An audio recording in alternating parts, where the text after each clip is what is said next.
just enough to be wild for the evening. We fall apart to start believing. I know this feeling drips down my body in the sun. This is the real thing, and I am overcome. Our hands are reeling, my heart beating like a band. Lift off the ceiling as I open up my hands. Oh, this is chemical. Oh, lost in a gold rush.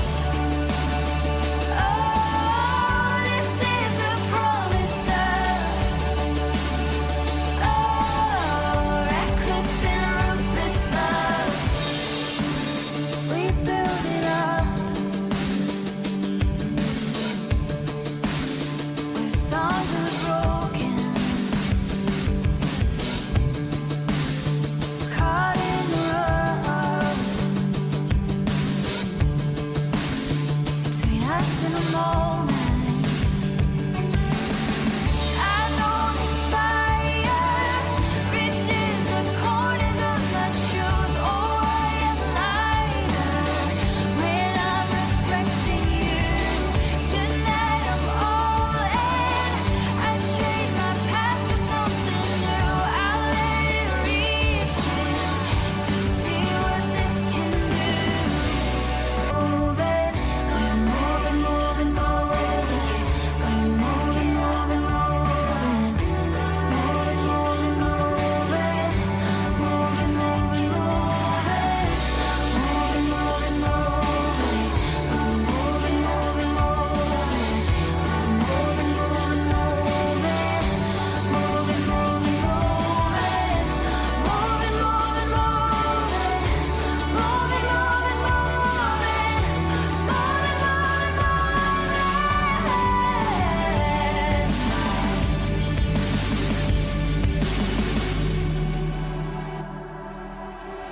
I know this feeling drips down my body in the sun. This is the real thing, and I am overcome. I know this feeling drips down my body in the sun. This is the real thing, and I am overcome. Our hands are reeling, my heart beating like the band. Lift off the ceiling as I open up my hands. Oh, this is chemical. Oh, caught in a gold rush. Oh, this is the promise of reckless and ruthless love.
Hey, happy Monday morning.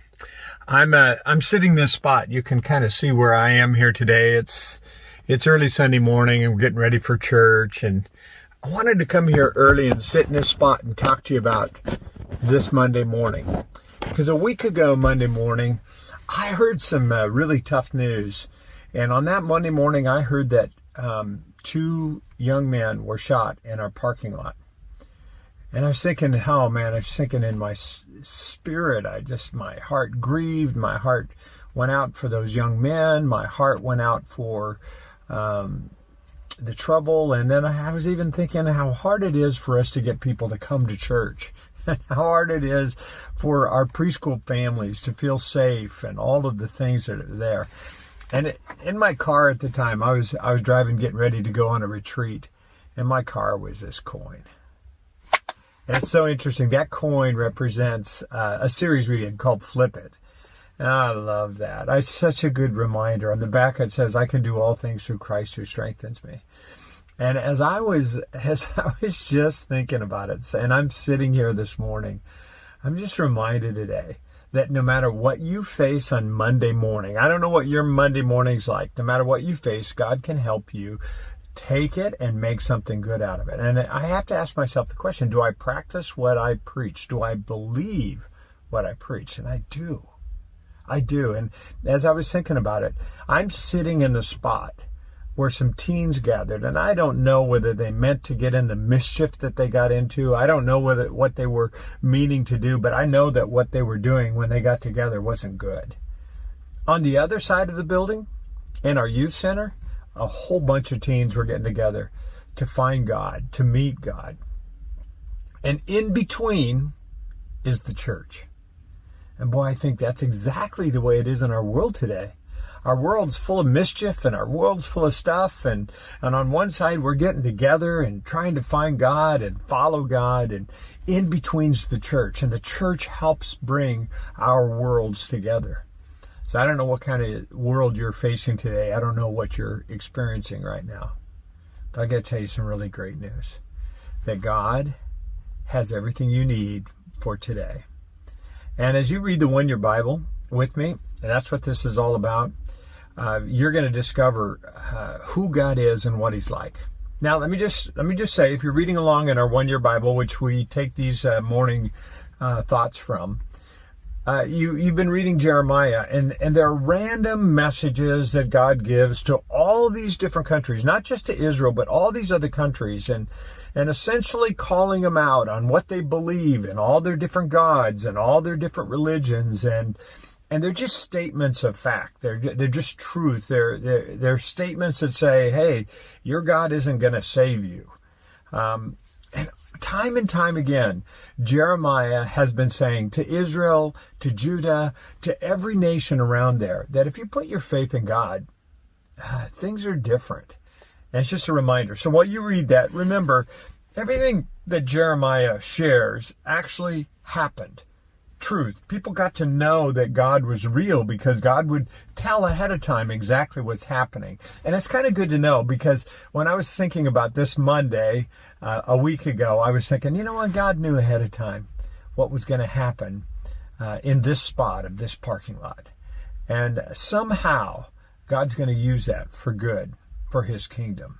And I believe that. You know how I was thinking we could flip it?